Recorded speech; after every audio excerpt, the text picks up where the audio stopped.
Namaste. Today we are going to talk about the 5 elements of yoga.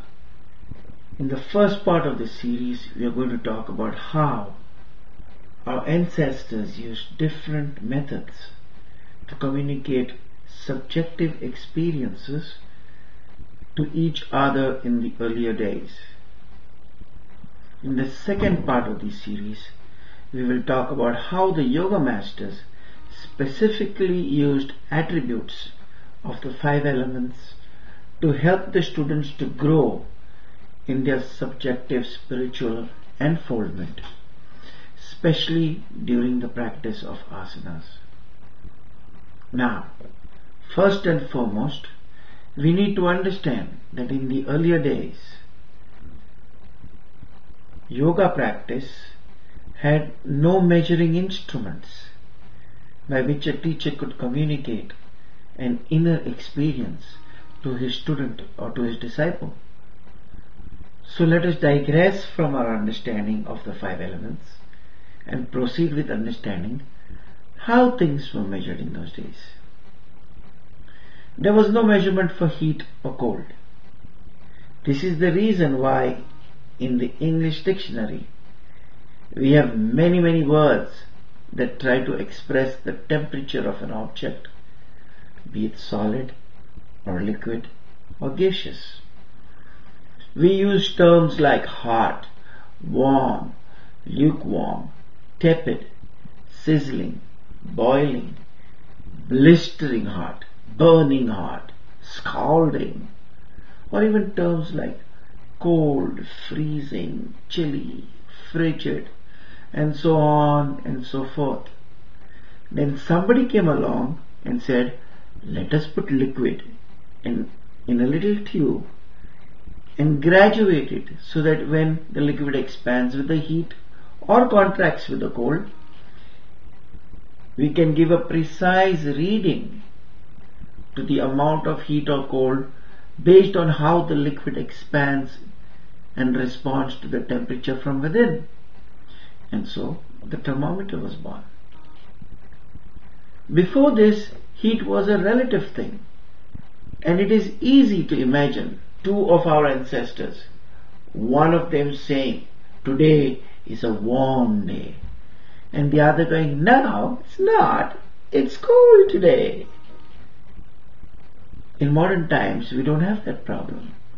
We say it is 20 degrees Fahrenheit or 60 degrees Fahrenheit, and there is no discussion about that. Science. Let us go to another case scenario that perplexed mankind for a long period of time. Did you guess what it was? Remember I said a long period of time? The measurement of time, of course. Early humans knew how to distinguish just 2 moments in a daily cycle. They were sunrise and sunset.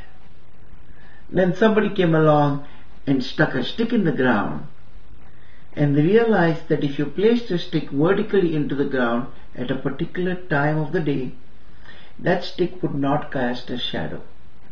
That was midday. Yet another guy came along and drew a circle around it. Now, in that circle around the stick, he marked points and created what we know as the sundial. Humans are smart and adaptive beings, aren't they? And all this happened while they believed that the earth was still flat and the sun went around the earth. Then came the sand clock for measuring moments of time. When you would keep turning the sand clock and get a specific moment of time when the sand got over in the clock, time was out. Or you had lamps or burning candles that were graduated to create the illusion of time. Today I can tell my friends on the other side of the world that I will speak to them, say, at 9:30 p.m. and they will be able to be there for me at precisely the same moment of time. This is due to the advancement we have made in the dimension of time. In the meantime, the problem for measuring time between sunset and sunrise was still a big dilemma for people in the earlier days. This was especially true for watchmen who had to perform the so-called changing of the guard routine every night. So they used the stars and they divided the night into 4 parts and called it the first watch, the second watch, the third watch, etc. By the way, this is how we get the name watch for our timepieces, our wrist watch, our pocket watches, and they have dials, a word that came from the sundial. I can just visualize one of the watchmen in the earlier days sleeping on duty, complaining to the other guy saying, "Hey, I still have a few minutes. I still have a few minutes left before I can take over." We tend to take a lot of things for granted today. Things that appear so simple and elementary. Yet they were once huge obstacles for life in the past. Mel Brooks does a very good job of this in The History of the World. If you haven't seen that movie, you better see it. It's fun. But that's all the time we have for this video clip. In the next video clip, I will explain more about the 5 elements which still hold great power over the way we practice yoga exercises, because we have not been able to invent thermometers and watches, so to say, in this department. In the next video clip, I will be explaining how the yogis use the method of the 5 elements to help their students learn the art of exploring the inner worlds during yoga posturing. They did this with the help of the 5 elements of earth, water, air, fire, and akash, what some people call space, or some people prefer to call ether.